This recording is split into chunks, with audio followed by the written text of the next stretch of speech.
Money in Civilization 6 can be an effective tool at steering the player towards victory. It has the ability to just win you the game by itself, but it could also lead you to your demise in some cases. I want to go over some of the leaders that use gold as a heavy resource, the negative effects of putting too much focus on the currency, and maybe some takeaways we could introduce into our own lives from the great game of Sid Meier's Civilization 6.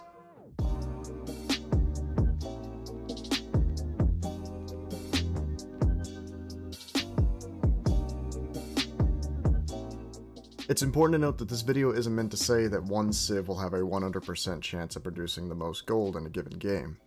I'm more interested in finding the one leader who puts gold above all else, while also seeing how Civilization as a game can affect your life in a positive way. Now, you may not be conquering the world or colonizing Mars in your lifetime, but I do think that there are subtleties within the game that we could all come to learn from.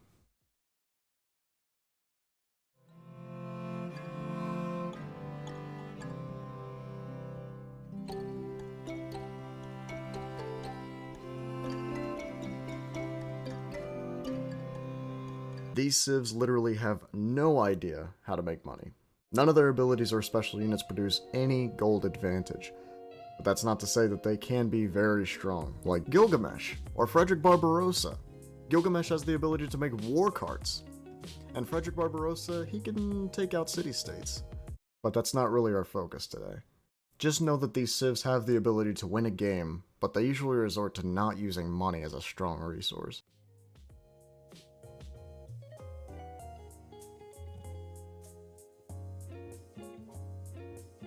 These civs are getting closer to what we're looking for, but most of them aren't really worried too much about creating monetary wealth.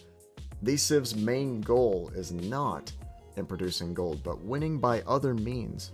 Gold is just something extra they use to push them towards victory. Queen Dido and Cyrus are among the wealthiest out of the group, given the fact they can continue upping their trade route capacity and creating buildings that give them gold benefits.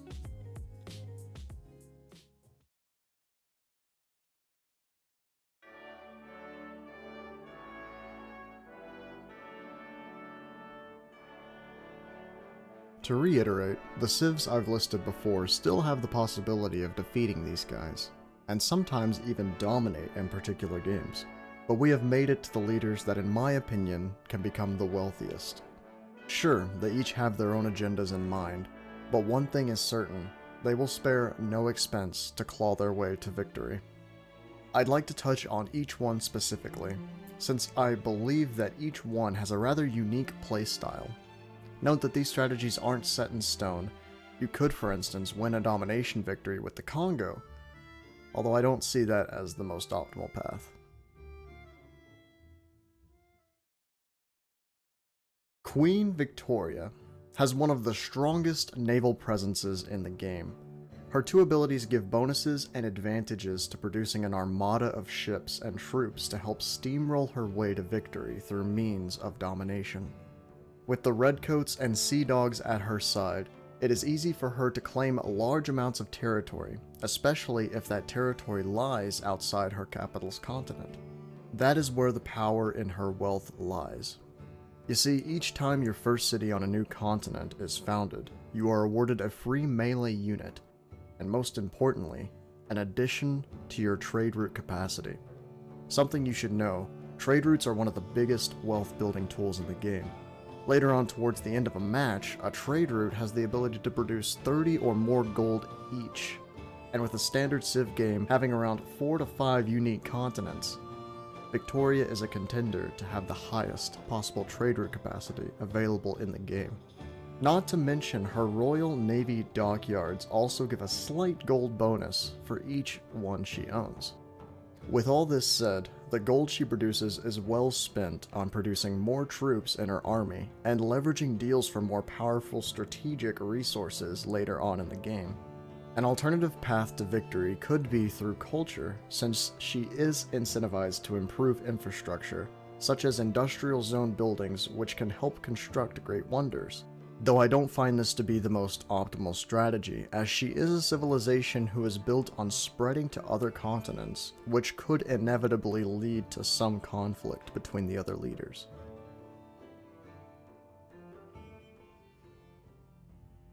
Poundmaker is more of a peaceful leader, relying on robust alliances and making friends with just about every other civ in the game.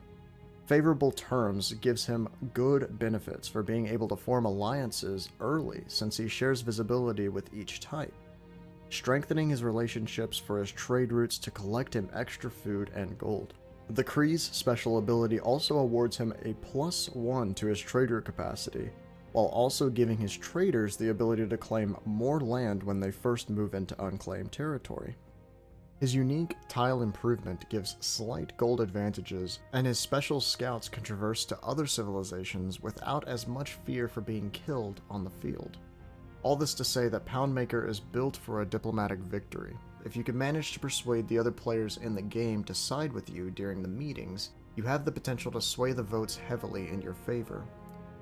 Gold plays a pretty big role for him because if there is one thing that each civ loves, it's money.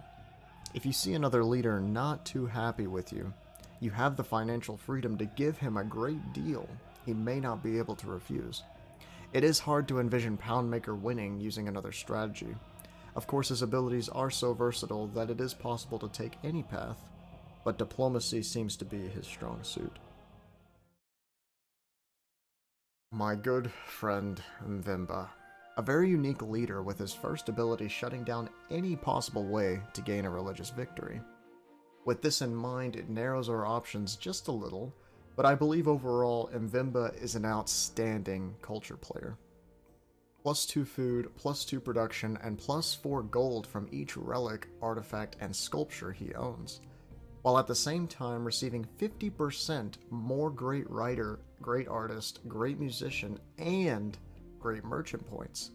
Not to mention his Mbanza district, which gives him +5 housing, better appeal, +2 food, and +4 gold. Now I know this video isn't about measuring how many culture points one civ can acquire, but just know if you go for a cultural victory, you will not regret it. Great people points are never a bad thing, and the fact that you gain more gold just for holding on to some great works is enough value on its own. He is the only civ that gets a bonus to receiving great merchant points, and +4 gold for each Mbanza district can get out of control quickly. His special unit is also strong in the early game, but sadly is really only viable during the classical era.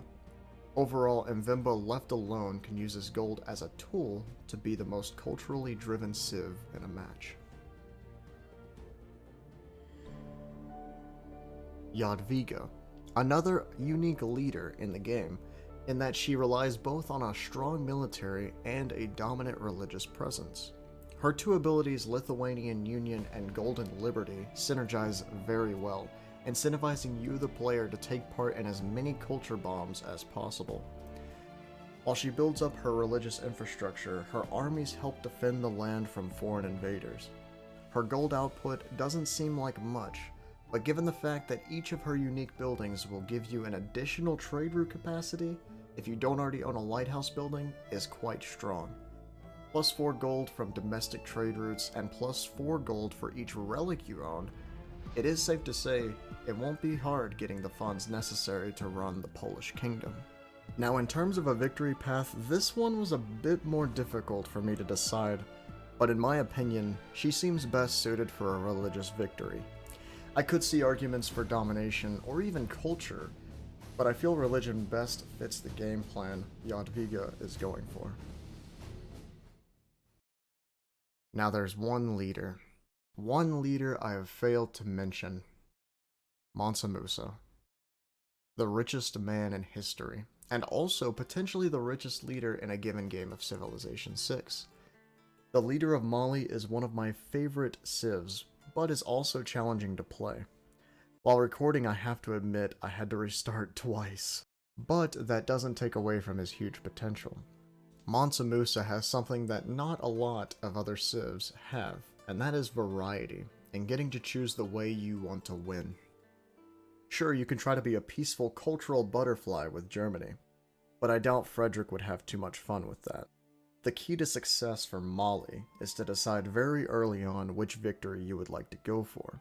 The beauty of it is that if you are getting contested in the mid to late game, You've amassed so much gold that you have the option to switch victory paths. You may be asking, how does Mali generate so much money? Let's look at the stats. Sahel merchants give you +1 gold for every flat desert tile in the origin city of an international trade route. Simply put, trading from your capital to other countries or city-states is your best bet, since you will most likely place your capital in the desert. It also provides an additional trade route capacity every time you enter a golden age.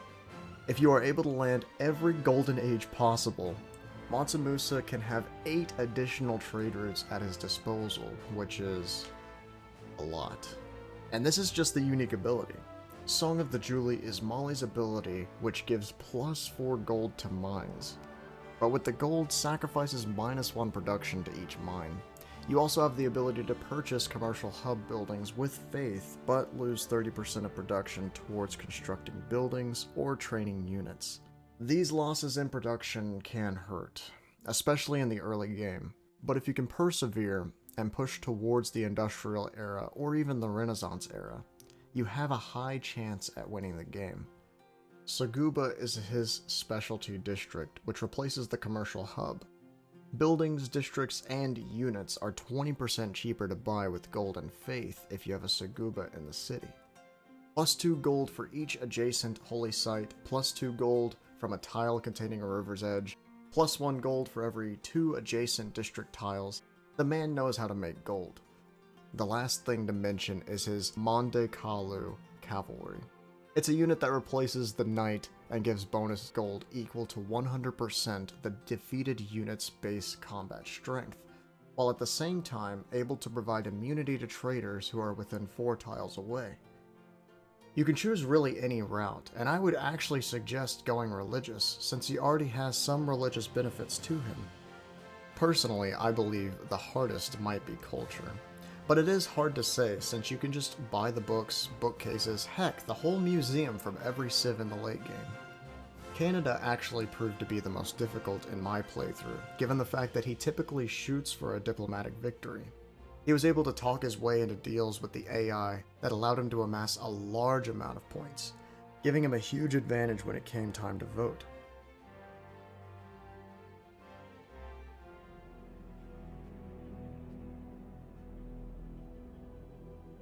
But I had to make swift moves against him, closer to the end of the game.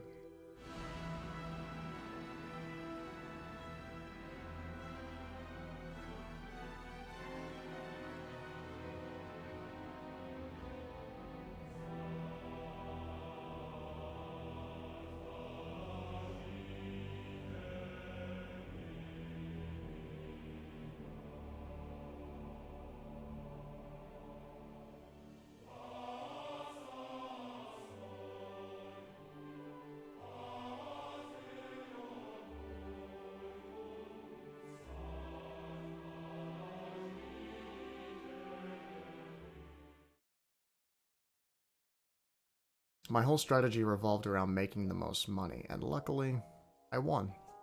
But what if I were playing with actual players? Would the results have been the same? The beauty of the game is that each civ is unique, and if you look hard enough, you too can find that one leader that stands above the rest in your eyes. When you reach the currency technology early on in the game, you are greeted with this quote.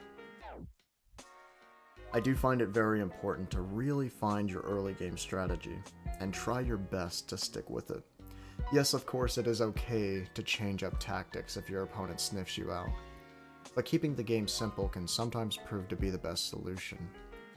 This somewhat translates into our own lives as well. Keeping ourselves in check, not overindulging ourselves, and sticking to the narrow path of success in life could prove to be the secret key to personal wealth. Monday through Friday, starting at 12 p.m. Central Standard Time, I stream on Twitch. And if you'd like, leave a like on the video, a follow on Instagram, a follow on Twitter, or even all 3 if you want. You do you.